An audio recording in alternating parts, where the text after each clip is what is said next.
Hello everyone, welcome to my channel. ये video मंगल दोष की वीडियो में पार्ट 2 पे है।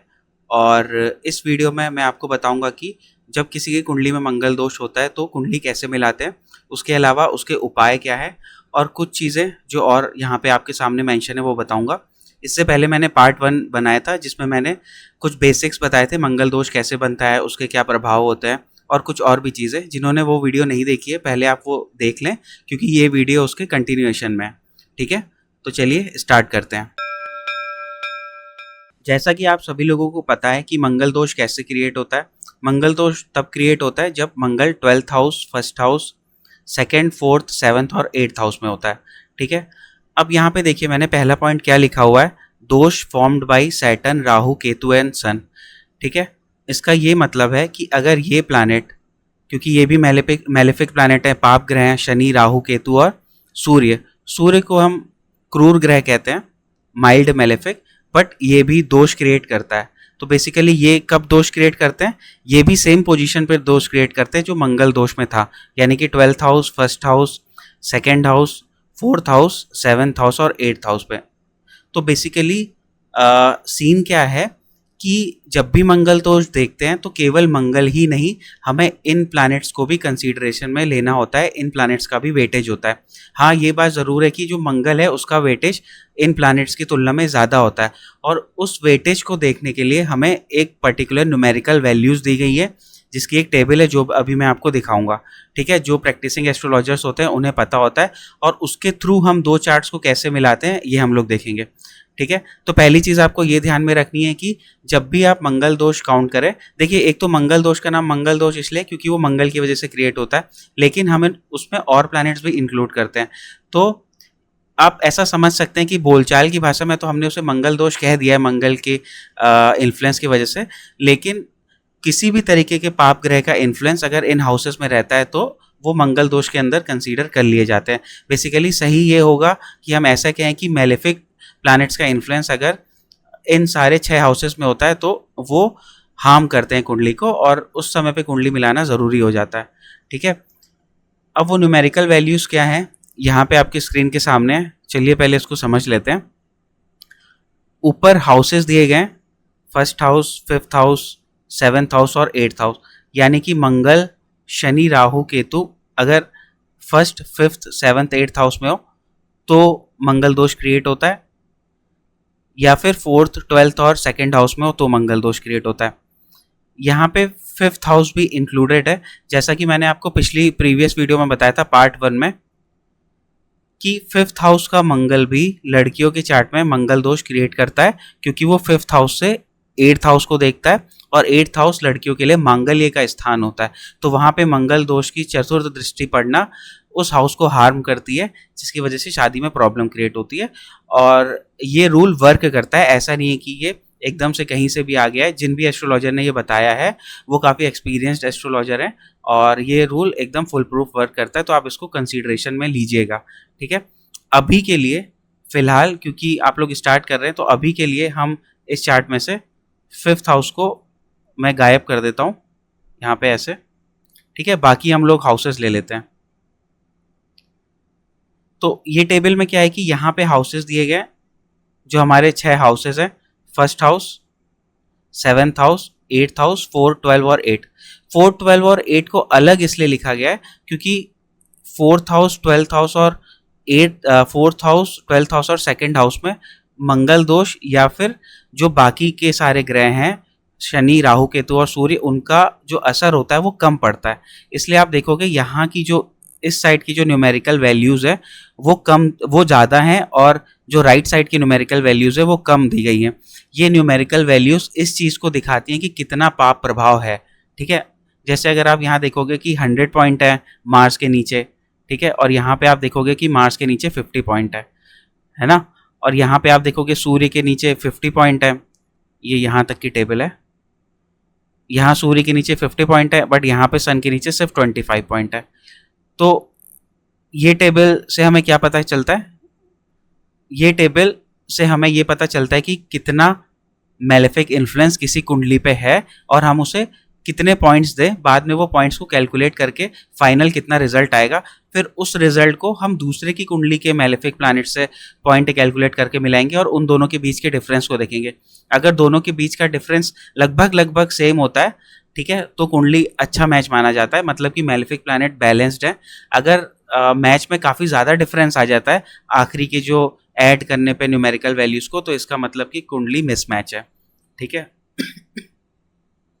अब यहाँ पर इसमें समझ लेते हैं कि फर्स्ट हाउस, सेवन्थ और एट्थ हाउस ज़्यादा मैलेफिक इन्फ्लुएंस क्रिएट करता है, फोर्थ हाउस, ट्वेल्थ हाउस और सेकेंड हाउस पे कम मैलेफिक इन्फ्लुएंस क्रिएट होता है, ठीक है।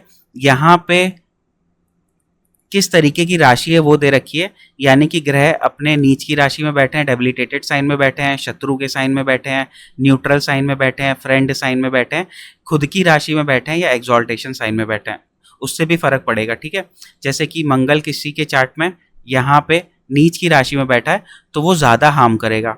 देखो यहाँ पे मंगल डेबिलिटेशन के साइन में 100 पॉइंट दिए हुए हैं तो वो ज़्यादा हार्म करेगा।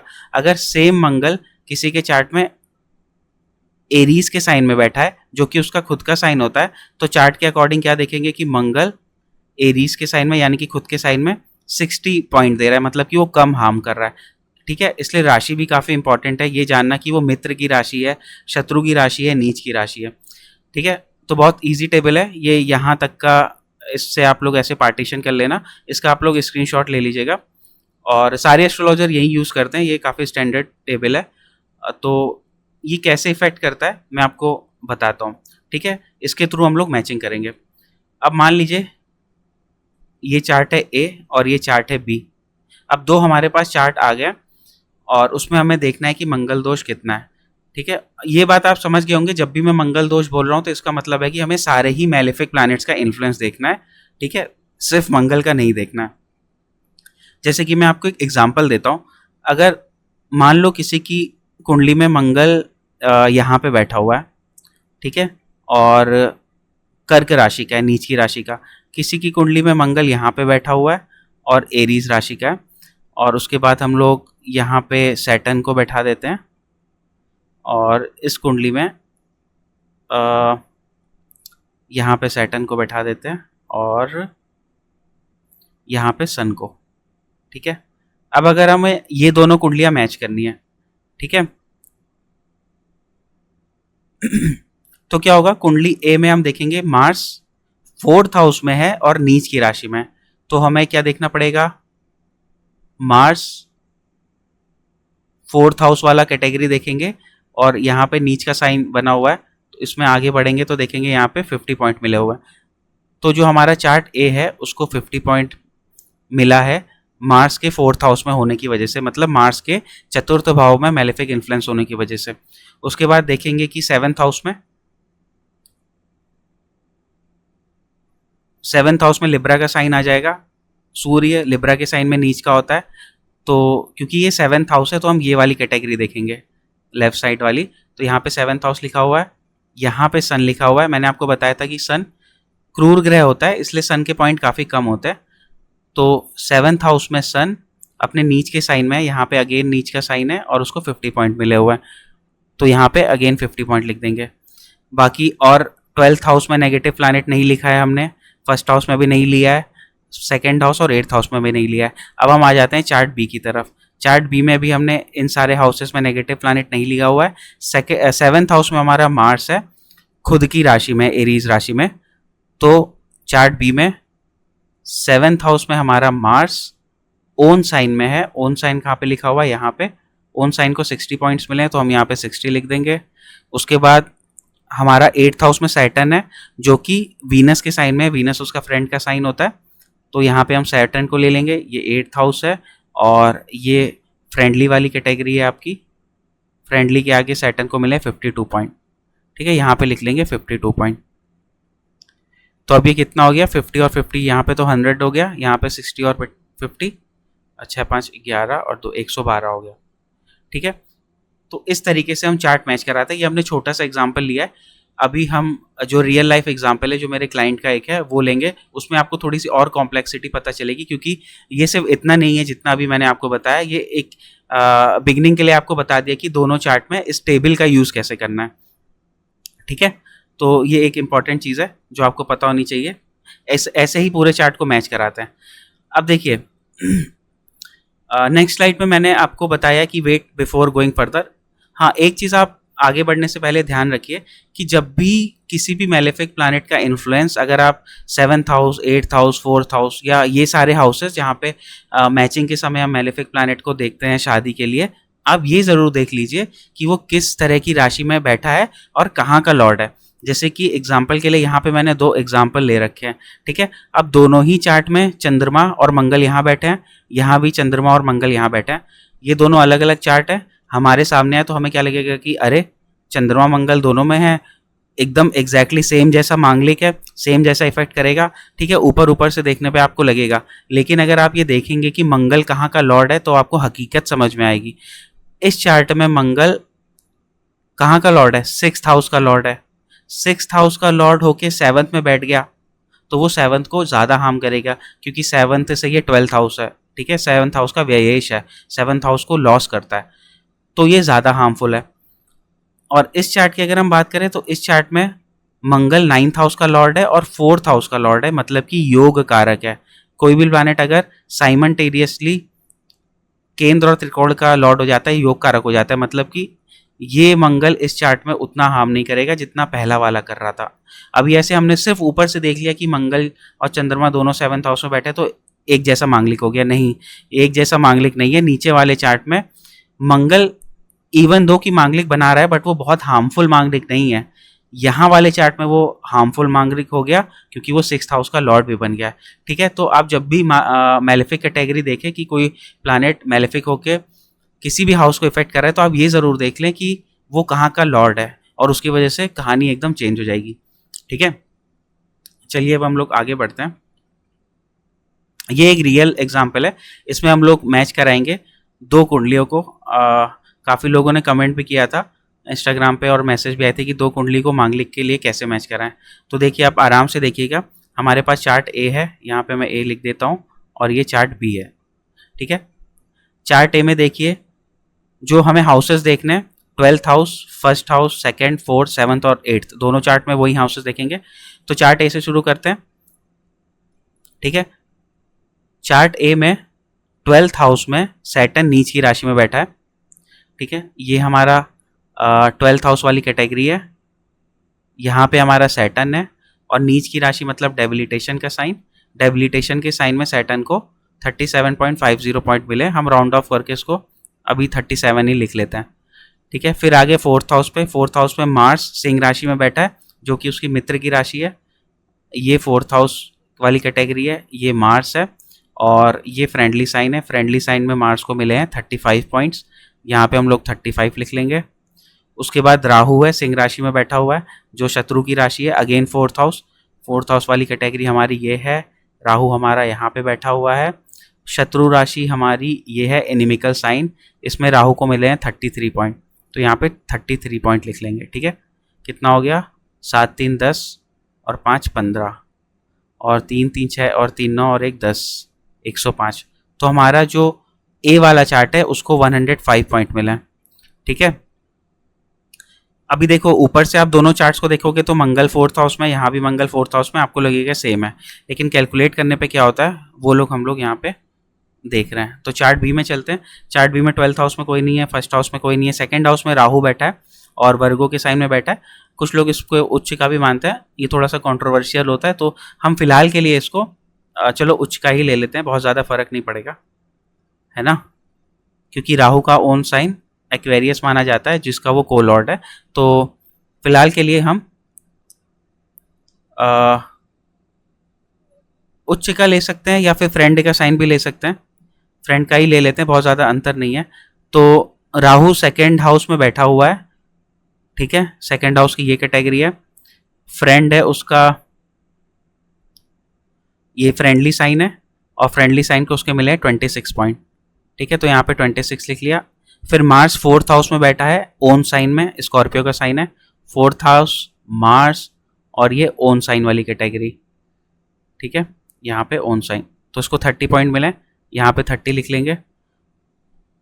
उसके बाद 7th हाउस में कुछ मेलेफिक प्लैनेट नहीं है। फिर उसके बाद 8th हाउस में देखेंगे केतु भी है, सैटर्न भी है, सन भी है। केतु पाइसेस का है और न्यूट्रल ले लेते हैं, ठीक है। केतु 8th हाउस में बैठा हुआ है। 8th हाउस की कैटेगरी कहाँ है, ये पे यहाँ पे है। 8th हाउस में केतु न्यूट्रल साइन में है, 60 पॉइंट्स मिले इसको, तो यहाँ पे 60 पॉइंट्स। फिर उसके बाद सैटर्न जुपिटर के साइन में है, अगेन न्यूट्रल।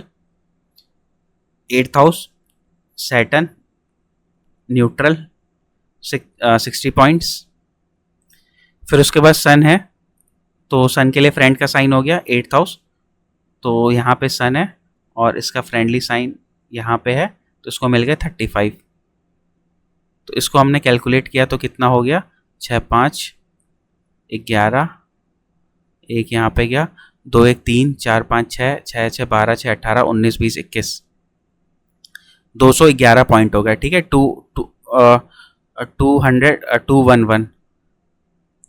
211, ठीक है। तो ए के हमारे हो गए 105 और बी के हमारे हो गए 211।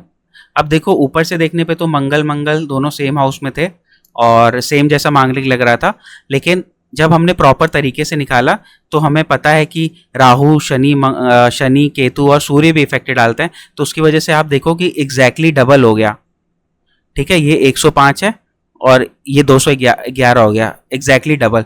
तो इसके पास डबल मंगल दोष है, जो ऊपर से देखने में सिमिलर सा लग रहा था पर इसके पास डबल है, ठीक है। तो इतना आप लोग समझ गए होंगे। अभी आप इसको स्किप मत करिएगा, रोकिएगा, क्योंकि इसमें अभी और इंट्रिकेसीज हैं, वो उसके बारे में हम लोग कुछ डिस्कस करेंगे, ठीक है। पहले एक उसको करने से पहले एक छोटी सी चीज़ जान लेते हैं जो उसके लिए ज़रूरी है। देखो इसमें क्या लिखा हुआ है, एक पॉइंट ये ज़रूरी है, जब भी हमें मंगल दोष देखना है तो वो लगन कुंडली, चंद्र कुंडली और शुक्र कुंडली से देखना है, ठीक है। ये मैं नहीं कह रहा हूँ, ये शास्त्र कह रहे हैं, यहाँ पे लिखा हुआ है द यूनिट ऑफ दोष काउंटेड फ्रॉम लगन is 1, from moon it is 3/4 and from Venus it is 1/4, ठीक है। मतलब जब भी आप लगन कुंडली से देखोगे तो जैसे हमने अभी कैलकुलेट किया तो 100% वेटेज लेंगे, जब हम चंद्र कुंडली से देखेंगे तो 3/4 कर देंगे इसका, ठीक है। और जब हम शुक्र कुंडली से लेंगे तो 1/4 कर देंगे। कहने का ये मतलब है कि जो अभी हमने ये कुंडली में मंगल का दोष और बाकी प्लैनेट का दोष कैलकुलेट किया है, उसको हमको लगन कुंडली से तो लेना ही है जो यहाँ पे बनी हुई है लगन चार्ट, लेकिन उसको चंद्र कुंडली और शुक्र कुंडली से भी लेना है। मतलब कि ये चंद्रमा की पोजीशन पे भी, हम चंद्रमा की पोजीशन से भी सेम मेथड से कैलकुलेट करना है कि चंद्रमा से 12th हाउस में, 2nd हाउस में, 4th हाउस में, 7th और 8th हाउस में क्या ये मेलेफिक प्लैनेट बैठे हैं, और बैठे हैं तो उनके कितने पॉइंट कैलकुलेट हो रहे हैं, ठीक है। और जब उनका वेटेज लेंगे तो उसको 3/4 लेना है ना। तो चलिए वो एक बार हम लोग करके देख लेते हैं। तो दोनों के चार्ट को मैंने चंद्र कुंडली से घुमा दिया है, ठीक है। चंद्रमा को लगन बना दिया है और चंद्र कुंडली से दोनों के चार्ट को रोटेट कर दिया है, ठीक है। चार्ट से मैं लगन बना दिया ताकि वो इजी लगे देखने के लिए। तो अब चंद्रमा से हम लोग कैलकुलेट कर लेते हैं। देखना अब यहाँ पे आपको कितना ज़्यादा डिफरेंस देखने को मिल जाएगा, ठीक है। चंद्रमा से कैलकुलेट करते हैं चार्ट ए में। तो लगन में 12th हाउस में कोई नहीं है, लगन में केतु बैठा हुआ है और न्यूट्रल राशि मान लेते हैं, ठीक है। तो केतु 1st हाउस में बैठा है, केतु न्यूट्रल राशि यहाँ पे मान लेते हैं, 60 पॉइंट है, तो यहाँ पे हम लोग 60 लिख देंगे। उसके बाद 2nd हाउस में कोई नहीं है, 4th में कोई नहीं है, 7th हाउस में मंगल अपने मित्र की राशि में है, तो यहाँ पे 7th हाउस का मार्स अपने फ्रेंड के साइन में है, उसको 70 पॉइंट मिले तो 70, और राहु अपने शत्रु की राशि में है, तो ये इनिमिकल साइन है 7th हाउस का, राहु को 67 पॉइंट मिले हैं, तो यहाँ पे 67 लिख देंगे।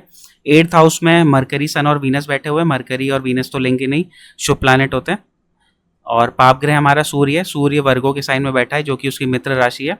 तो 8th हाउस में सन फ्रेंडली साइन में बैठा है, तो सन को 35 पॉइंट मिले हुए हैं, ठीक है। 35 यहाँ पे लिख देंगे। अब इसको कैलकुलेट करेंगे, 7 5 12 और 6 6 12, 12 और प्लस 1 13, 13 7 20, 21 22 23, तो ये हो गया 232, ठीक है। तो चंद्र कुंडली से काउंट करने पे 232 आए, और लगन कुंडली से काउंट करने पे कितने आ रहे थे, 105। तो 105 और 232, ये हो गया आपका टोटल 337, ठीक है। अब कुंडली बी में काउंट कर लेते हैं। कुंडली बी में चंद्रमा बैठा हुआ है यहाँ पे, चंद्रमा से 12th हाउस में कोई मेलेफिक प्लैनेट नहीं है, सेकंड में, फोर्थ में, सेवंथ में, एट्थ में, इसमें तो कोई भी प्लैनेट नहीं है, तो इसको 0 हो गया, ठीक है। तो इसके हमारे लगन के कितने थे, 211। अब आप देखो यहाँ पे कहानी एकदम उल्टी हो गई है। जो चार्ट ए था उसको टोटल मिला के 337 हो गया, और जो चार्ट बी था उसको टोटल मिला के 211 हो गया। जब हमने सिर्फ लगन से कैलकुलेट किया था तो चार्ट ए में कम हो रहे थे 105, और चार्ट बी में उसके डबल हो रहे थे 211, ठीक है। अब यहाँ पे क्या हुआ, कॉम्प्लेक्सिटी आ गई। अब आप चाहें तो वीनस को भी जोड़ सकते हैं, मैं यहाँ पे वीनस को नहीं जोड़ रहा हूँ क्योंकि वीडियो बहुत लंबी हो जाएगी, बट आप इतना ध्यान रखिएगा वीनस का वेटेज सिर्फ 1/4 है, सिर्फ 25% है, ठीक है। अब यहाँ पे हम लोग क्या कह सकते हैं, जैसे मान लो अगर इस चार्ट में ही हमें कुछ कहना हो कि शादी करें या ना करें, देखो 211 और 337, 100 से ज़्यादा का डिफरेंस है, 100 जितने का भी है, मतलब 100-120 का थोड़ा सा ज़्यादा का डिफरेंस है। तो जनरली जो डिफरेंस होता है ना वो 70-80 तक चल जाता है, 70-80 के बाद फिर दिक्कत आने लगती है, ठीक है। अगर किसी के मांगलिक के पॉइंट्स में 60 to 70 तक का डिफरेंस है तो चलेगा, बट 80-90 क्रॉस करने लग जाता है, 100 क्रॉस करता है तो दिक्कत होती है, और फिर अगर 150-160 क्रॉस करता है तो बहुत ज़्यादा दिक्कत क्रिएट होने लगती है।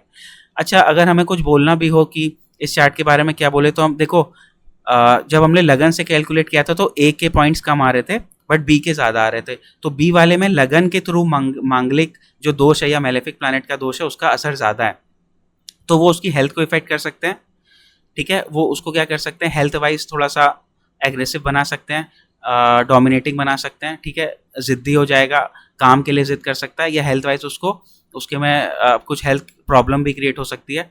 और अगर हम चंद्र कुंडली से देखें तो जो चार्ट ए है उसके पॉइंट बहुत ज़्यादा हो गए, 232 आ गए, मतलब कि चंद्रमा पे मंगल का असर ज़्यादा है। पहले वाले में लगन पे असर मंगल का ज़्यादा है, मतलब कि उसकी शारीरिक जो क्षमता है, उसकी जो पर्सनालिटी है, उसका जो शरीर है, उस पर मंगल का असर ज़्यादा है। लेकिन जब हमने चंद्र कुंडली से काउंट किया तो जो पहली वाली ए वाली कुंडली है उस पर आ रहा है कि उस पर मंगल का असर ज़्यादा है, मतलब कि उसके मून पे, उसके मन पे मंगल का असर ज़्यादा है। तो ऐसा हो सकता है कि मे बी फर्स्ट कुंडली वाला जो कि लगन से कम पॉइंट पे आ रहा था वो फिजिकली बहुत एक्टिव ना हो, ठीक है, फिजिकली उसको बहुत मारपीट वाला गुस्सा ना आता हो, लेकिन उसको मेंटल लेवल पे, चंद्रमा के लेवल पे उसको इरिटेशन, एग्रेशन, एडमेंट होना, ठीक है, बहुत जिद कर जाना, एकदम से गुस्सा फूट जाना, इस तरह की चीज़ें ज़्यादा होती हैं। तो अगर हम इन दोनों को शादी के लिए रिकमेंड करते हैं, कर सकते हैं, क्योंकि 100-120 का डिफरेंस है, तो अगर इन लोगों का बिहेवियर ठीक है, थोड़ा क्रॉस क्वेश्चनिंग करने पे आप पूछ सकते हो, तो बिहेवियर ठीक है तो की जा सकती है शादी। लेकिन फर्स्ट वाले जो ए चार्ट जो अभी हमने यहाँ पे देखा, ए चार्ट वाले का क्योंकि चंद्र कुंडली से काफ़ी ज़्यादा मांगलिक है, तो हमें उसको एक प्रिकॉशन यही ज़रूर देना पड़ेगा कि भाई अगर आपको बहुत एकदम से बहुत तेज़ गुस्सा आता है या आप किसी चीज़ों पे एकदम अड़ जाते हो, तो आपकी लाइफ में शादी में फिर प्रॉब्लम क्रिएट कर सकता है, आपको वहाँ पे कॉम्प्रोमाइज़ेस करने पड़ेंगे। अगर आप वो कॉम्प्रोमाइज़ कर सकते हो तो आप शादी कर सकते हो। लगभग 100-110 का डिफरेंस है, तो इतना चलाया जा सकता है, ठीक है। अगर एकदम ही 150 के पार का डिफरेंस आ जाएगा तो फिर दिक्कत आएगी, ठीक है। तो होपफुली आप लोगों को समझ में आया होगा कि कैसे दो चार्ट्स को मेलेफिक प्लैनेट के लिए मिलाते हैं, केवल मंगल को नहीं, और हमें बाकी के भी मेलेफिक प्लैनेट को देखना होता है, ठीक है। नेक्स्ट इसमें 2-4 पॉइंट्स और हैं, वो मैं आपको बता देता हूँ। एक यहाँ पे कि कहना मांगलिक मैरीज या नॉन मांगलिक, तो क्या एक मांगलिक व्यक्ति नॉन मांगलिक से शादी कर सकता है? तो इसका जवाब मैंने यस और नो दोनों लिख रखे हैं, क्योंकि कर भी सकता है, नहीं भी कर सकता। उस केस में नहीं कर सकता जब एक की कुंडली में बहुत भयानक वाला मांगलिक हो। मान लो किसी के में अष्टम मांगलिक है और दूसरे के में कुछ मांगलिक ही नहीं है, इसका अष्टम मांगलिक होने के साथ साथ शनि भी यहाँ पे है, तो कितना नेगेटिव इन्फ्लुएंस हो गया। अब दूसरे के में अगर मांगलिक है ही नहीं तो ऐसे केसेस में हम मना कर देंगे। लेकिन अगर मान लो किसी के चार्ट में ऐसा एक चार्ट ले लेते हैं, जैसे इसका मार्स यहाँ पे है। अब मैंने आपको बताया कि सेकंड हाउस में मांगलिक का इन्फ्लुएंस काफ़ी कम होता है और ऊपर से ये ओन साइन में है, ठीक है। अब दूसरे के चार्ट में मान लो मांगलिक है ही नहीं, ठीक है, लेकिन फिर भी यहाँ पे इसका शनि बैठा हुआ है और यहाँ पे इसका सूर्य बैठा हुआ है, ठीक है। तो जब न्यूमेरिक वैल्यू से कैलकुलेट करेंगे तो ये बैलेंस कर देगा, ठीक है, ईजिली बैलेंस कर देगा। अब अगर कहने को देखें तो ये वाला जो हमारा चार्ट है ये मांगलिक नहीं है, क्योंकि मंगल उस प्लेस में नहीं बैठा है जो कि आमतौर पे देखा जाता है। लेकिन इस चार्ट को कहेंगे तो ये मांगलिक है। लेकिन अगर बैलेंसिंग पॉइंट ऑफ व्यू से देखेंगे तो इस मांगलिक को ईजिली ये वाला शनि और ये वाला सूर्य मिलके बैलेंस कर लेगा, ठीक है। तो ऐसे केसेस में फिर मांगलिक की नॉन मांगलिक से शादी हो सकती है जब एक का मांगलिक बहुत कमज़ोर हो, ठीक है, उसकी इंटेंसिटी बहुत कम हो, तो उस केस में शादी कर सकते हैं। और एक ऐसे केस में भी शादी कर सकते हैं जैसे किसी की उम्र बहुत ज़्यादा हो गई, 34, 36, 38 हो गया, तो भी क्या होता है ना कि मंगल जैसे शरीर की एनर्जी को दिखाता है, शरीर के ब्लड को दिखाता है, इंसान के गुस्से को दिखाता है। तो क्या होता है एज बढ़ने के साथ साथ वो जो शारीरिक क्षमता होती है, वो जो गर्म खून होता है ना, उसमें थोड़ी सी कमी आ जाती है। तो लोगों के अंदर अंडरस्टैंडिंग अच्छी हो जाती है, थोड़ा बिहेवियर में भी ठीक ठाक चेंज आता है। तो अगर बिहेवियर वाइज ठीक हो गया तो कोई थोड़ा सा ज़्यादा मांगलिक भी दिख रहा है या ऊपर नीचे भी दिख रहा है तो आप रिकमेंड कर सकते हो। बट उस रिकमेंडेशन का बेसिस फिर एस्ट्रोलॉजी की ये न्यूमेरिकल वैल्यूज़ नहीं होंगी, वो पर्सन का अपना जो बिहेवियर है वो होगा। जिस दिन उसका बिहेवियर खराब हुआ वो वापस से मांगलिक नॉन मांगलिक की फिर लड़ाई स्टार्ट हो जाएगी, ठीक है। तो जनरली उस केस में आप रिकमेंड कर सकते हो जब बहुत ही कम मांगलिक हो, है ना, अदरवाइज फिर नहीं कर सकते। ठीक है। उसके बाद नेक्स्ट पॉइंट है रेमेडीज। देखो मांगलिक की रेमेडीज काफ़ी ज़्यादा काम करती है। अगर 100 व्यक्ति हैं तो हम ऐसा तो नहीं कह सकते कि 100 में से 100 में काम कर जाए। किसके ऊपर काम करेंगे, किसके ऊपर काम नहीं करेंगी, इसके बारे में तो कुछ सीधा सीधा नहीं कहा जा सकता।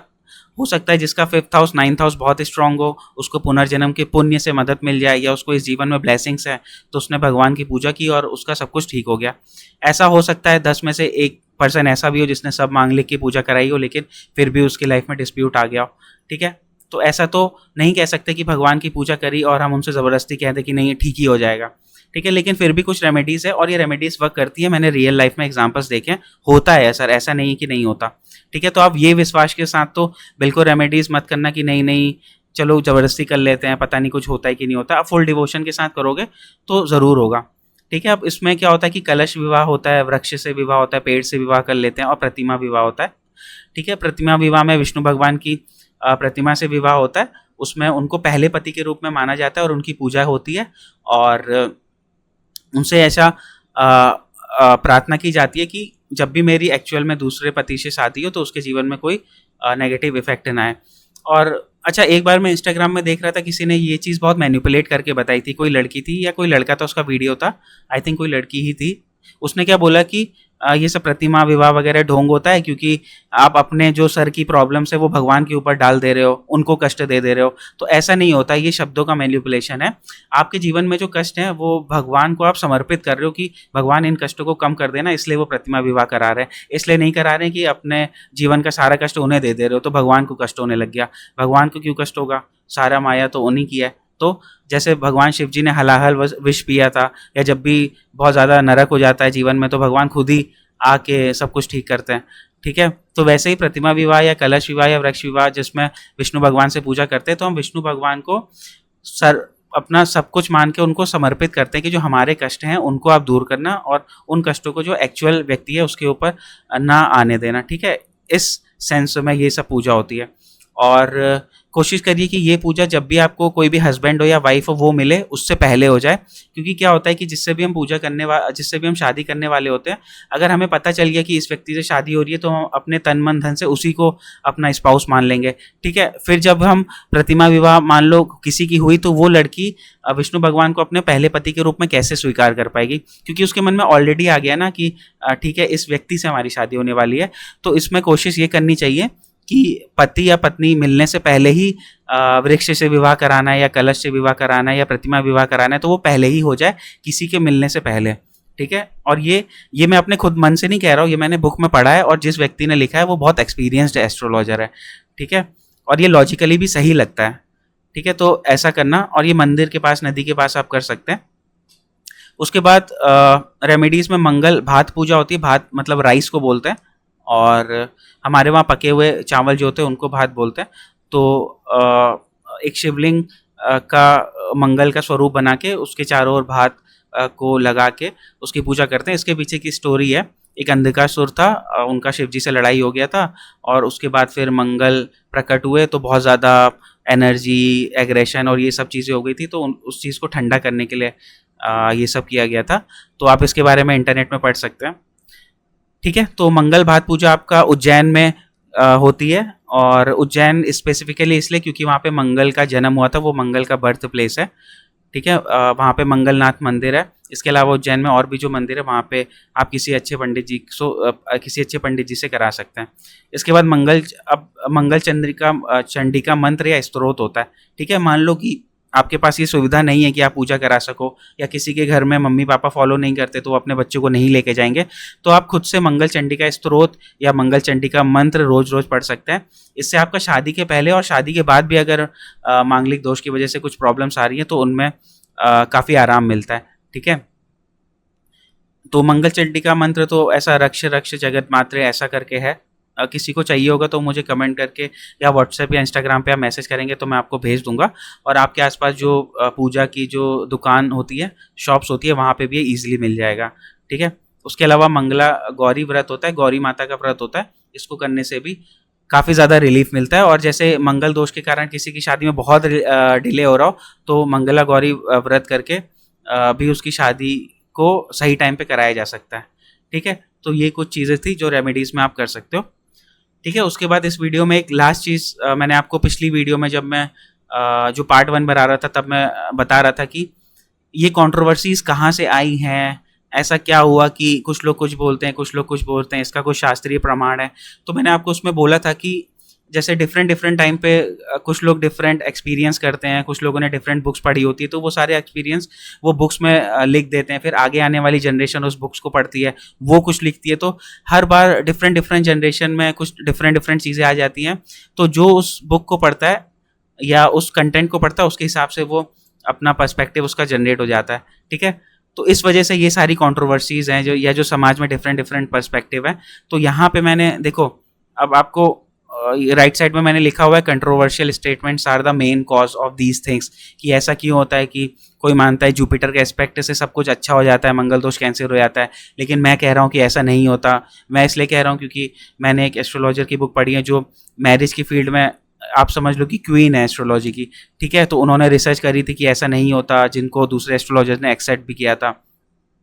अब आप यहाँ पे देखो, ये सब शास्त्रों की बातें हैं और ये कितनी कंट्रोवर्शियल है। यहाँ पे देखो पहले वाले में क्या लिखा है, शुड मार्स ऑक्यूपाई 4th और 7th house identical with Aries cancer Scorpio और कैप्रिकॉन कुजा दोषा डज नॉट अराइज। मतलब कि मंगल 4th हाउस में या 7th हाउस में हो और मेष राशि, कर्क राशि, स्कॉर्पियो या कैप्रिकॉन में हो तो कुजा दोषा नहीं होता। ठीक है, अब यहाँ पे कैंसर भी आ गया, मतलब जो मंगल की नीच राशि होती है। यहाँ पे क्या लिखा हुआ है, मार्स व्हेन डेबिलिटेटेड और occupies enemy house, enemy sign in the 7th। ठीक है, ये एनिमी हाउस नहीं होगा, enemy sign in the 7th kills the wife and gives a second marriage.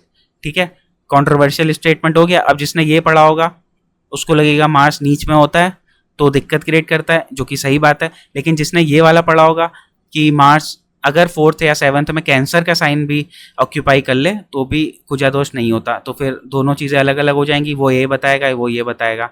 ठीक है, फिर थर्ड में क्या लिखा हुआ है, Mars does not confer dosh should it occupy own house exaltation, और ये सब लिखा हुआ है। लास्ट में लिखा हुआ है it is harmless in Cancer and Leo. Leo वाला मैंने आपको पिछली वीडियो में बताया था। अगेन इसमें ये टर्म आ गया कि कैंसर, मतलब कि मंगल जब मंगल दोष बना रहा होता है इन हाउसेस में तो कैंसर के साइन में वो हार्मलेस होता है। लेकिन अभी हमने क्या देखा कि कैंसर के साइन में, मतलब डेबिलिटेशन के साइन में ही मार्स को सबसे ज़्यादा मेलेफिक पॉइंट्स मिले हुए हैं।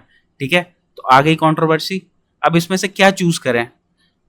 ठीक है, चूज ये करिए कि मार्स मंगल दोष बनाता है और आप खुद ही सोचिए कि वो नीच के साइन में ज़्यादा इफेक्ट करेगा ही करेगा, क्योंकि वो ज़्यादा लॉजिकल है। और आपको ये जो हार्मलेस वाली चीज़ है ना, जहाँ पे लिखा रहता है कि एकदम कैंसिल हो जाता है, इन चीज़ों को नहीं एक्सेप्ट करना चाहिए। आप कभी कुंडली में लगा के भी देखोगे तो आपको पता चलेगा ये चीज़ें वर्क नहीं करती है, जहाँ पे लिखा होता है कि कैंसिल हो जाता है और ऐसा हो जाता है। ठीक है, उसके बाद एक और पॉइंट यहाँ पे मैंने मेंशन किया था पिछली बार की, जुपिटर का जब भी एस्पेक्ट मंगल पे पड़ता है तो जो पंडित जी लोग जैसे कई बार बोल देते हैं कि मंगल दोष खत्म हो गया, ऐसा नहीं होता। उसका प्रमाण मैं आपको यहाँ पे दे रहा हूँ। देखो सारावली में क्या लिखा हुआ है। अच्छा, जिस बुक से मैंने पढ़ा है वो जो एस्ट्रोलॉजर मैम है उन्होंने यहाँ से कंटेंट अपना डिराइव किया और उसको बहुत अच्छे ढंग से दिखाया हुआ है।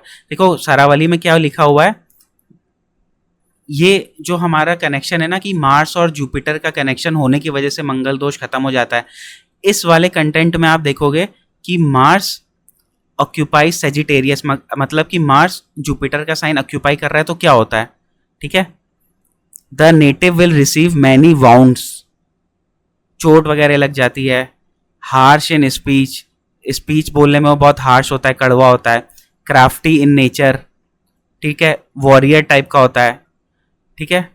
यहाँ पे क्या लिखा हुआ है, सफर मैनी लॉसेस, मतलब कि मंगल का जुपिटर से संबंध बन गया, मंगल जुपिटर के साइन में बैठ गया तो व्यक्ति को चोट लगी है, उसकी स्पीच हार्श हो रही है, ठीक है, वो वॉरियर के जैसा है, उसको जीवन में लॉसेस आ रहे हैं, and will not honour elders, अपने बड़ों की इज्जत नहीं करेगा।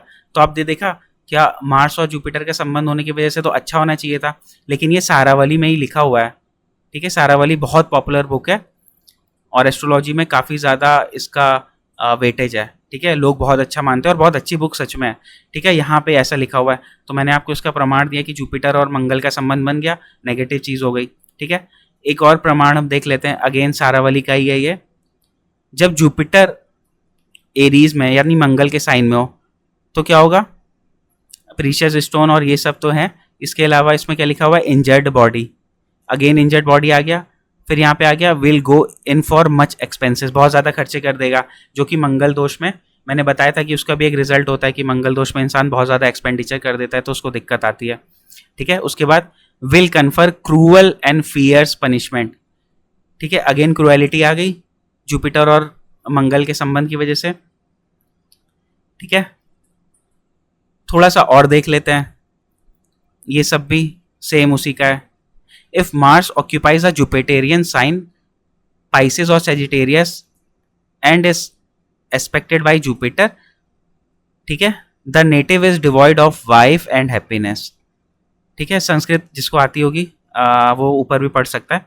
उसके बाद नेक्स्ट पॉइंट है, should Jupiter occupy a martian sign Aries और स्कॉर्पियो और aspected by Mars one has a disobedient wife and children, again negative चीज आ गई, ठीक है। तो मार्स और जुपिटर का संबंध अच्छा नहीं माना जाता है इन सब केसेस में। अब जैसे जहाँ पे वॉरियर शब्द आया है, ऑर्नामेंट्स आए हैं, स्टोन्स आए हैं प्रीशियस, तो वो चीज़ अच्छी है, तो मतलब और जहाँ पे आया कि बहुत एक्सपेंस करेगा तो हो सकता है बहुत पैसे कमाएगा और उसके बाद धन संपत्ति अच्छा होगा, वॉरियर की तरह होगा।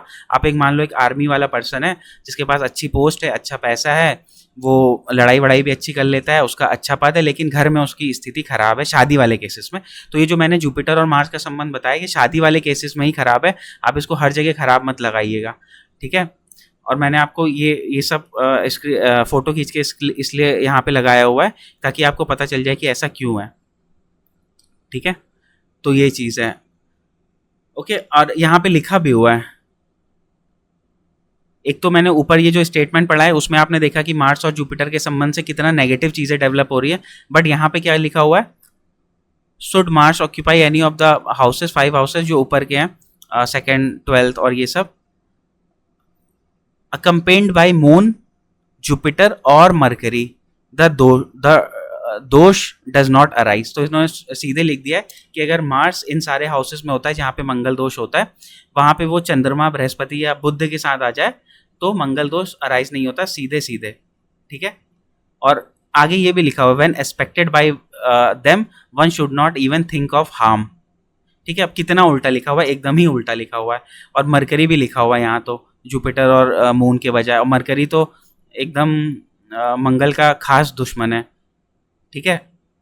तो एकदम कंट्रोवर्शियल स्टेटमेंट है, जैसे मैंने आपको बताया था कि कोई किसी के बारे में हो सकता है किसी को बहुत अच्छा जानता हो, थोड़े टाइम बाद उसके बारे में बहुत अच्छा लिख दे, फिर कुछ टाइम बाद कोई ऐसा व्यक्ति आ गया जिसने कुछ खराब एक्सपीरियंस किया तो उसने खराब लिख दिया, बाकी हमको ऐसी चीज़ें मिल गई कि हमने कभी खराब पढ़ा कभी अच्छा पढ़ा, तो इस टाइम पे एक्सपीरियंस काम आता है, ठीक है। और एक्सपीरियंस ये कहता है कि मंगल दोष कभी भी पूरी तरीके से ख़त्म नहीं होता, और जुपिटर वगैरह चंद्रमा के साथ होने पे उसकी इंटेंसिटी कई बार बढ़ ही जाती है, ठीक है। और आप जो भी सारी चीज़ें बताई हैं आप होपफुली आप लोगों को सब सारी समझ में आ गई होंगी।